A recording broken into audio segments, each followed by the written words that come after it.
Leo sat on the rooftop, the night air crisp against his skin. Above him, the stars scattered across the dark sky like shards of ancient glass. His grandfather sat beside him, wrapped in a heavy wool coat, his silver hair catching the moonlight. He held a weathered leather notebook in his hands, a treasure trove of forgotten truths about the universe. "Grandpa," Leo said, squinting through his telescope, "why does the sky always look the same? Shouldn't the stars change positions more?" Grandfather smiled faintly, his eyes glinting beneath his heavy brows. "Ah, Leo, the sky only seems still because we've been measuring time wrong this whole time." Leo sat up straighter. "Wrong?" "Yes," grandfather nodded. "We've been lied to, not by people, but by the very planet beneath our feet." He flipped open the notebook, the yellowed pages crackling. "Let me tell you about Earth's hidden clock, a secret buried beneath the steady ticking of our days and nights. Earth's true rotation is faster than we think. You've been taught that Earth takes 24 hours to rotate once on its axis," grandfather began. "That's not entirely true." Leo frowned. "What do you mean?" "Earth doesn't actually spin for 24 hours, grandfather said, his voice low and conspiratorial.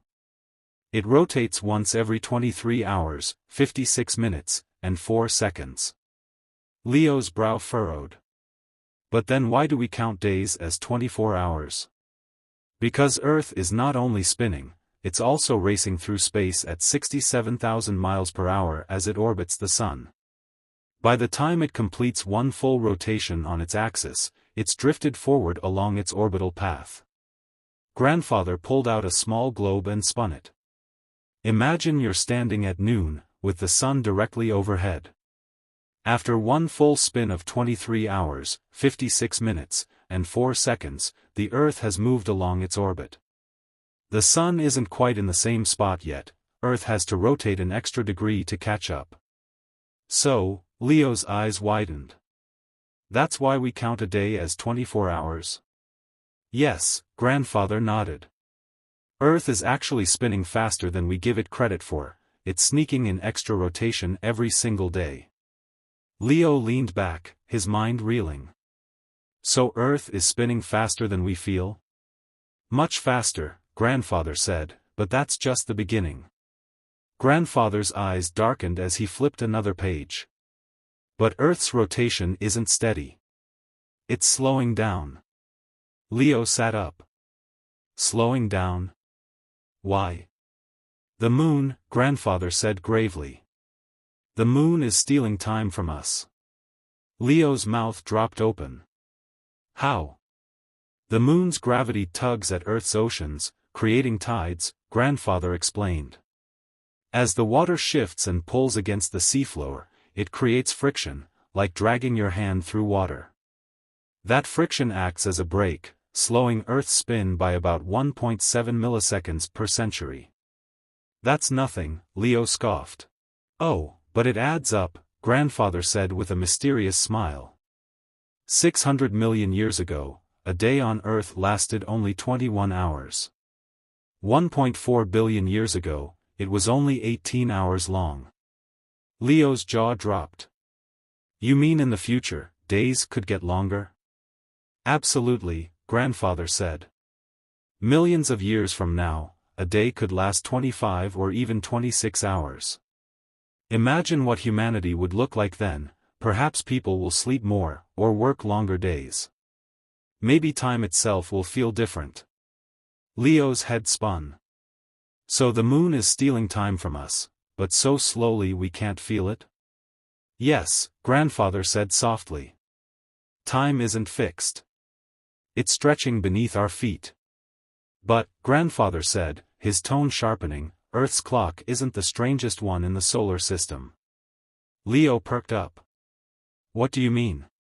"Take Venus," grandfather said, his eyes glittering. "A single day on Venus lasts 243 Earth days, longer than its year of 225 Earth days." "That's insane," Leo whispered. "How can a planet's day be longer than its year?" "Venus rotates backwards, opposite to its orbit," grandfather said. If you lived there, the sun would rise in the west and set in the east, but so slowly you might only see one sunrise in your lifetime. Leo's eyes widened. What about Jupiter?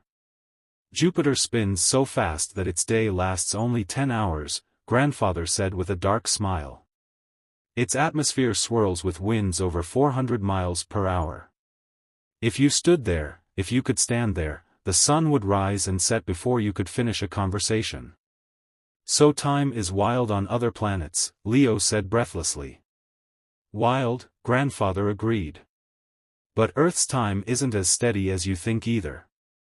Grandfather turned the page to a photograph of an atomic clock. You see, Earth's spin isn't constant, he said. It wobbles, affected by earthquakes, melting glaciers, and even volcanic eruptions. Sometimes it speeds up, sometimes it slows down. So how do we keep time straight? Leap seconds, grandfather said. Every few years, we have to add an extra second to our atomic clocks to match Earth's drifting spin. When was the last one? December 31, 2016, grandfather said. At 11 hours 59 minutes and 59 seconds, the world's clocks paused, and an extra second was inserted. Leo's mouth opened. The entire planet paused? Yes, grandfather said. For 1 second, the entire human race stood on borrowed time.